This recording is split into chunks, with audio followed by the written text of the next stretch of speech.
dadku waa dadkii shalay doolaala dheer iyo adoo dibadda uga yimid darajada ku saaree kugu yirina daadihi dooroonaheeno dadku waa dadkii shalay markii ay ku dooneen waa lagu dabaaldegay ducay kugu hareeyeen dushay kugu xambaareen degmadaba adoon baran diiwaanada wadaniga iyo taariikhda dahabka ayaa lagu daabacay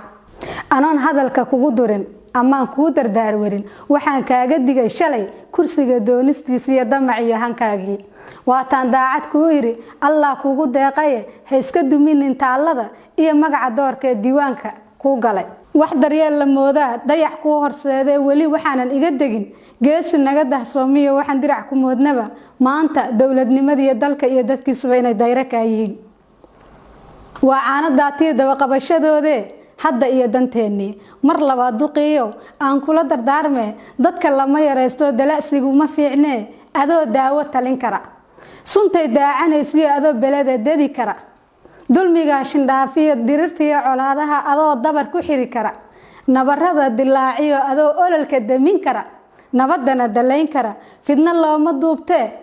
isku duubnideedii waxa loo damqanayaa waa dib u dhiskeede ha ku ridin daluumaha iyo dabinka shaydaan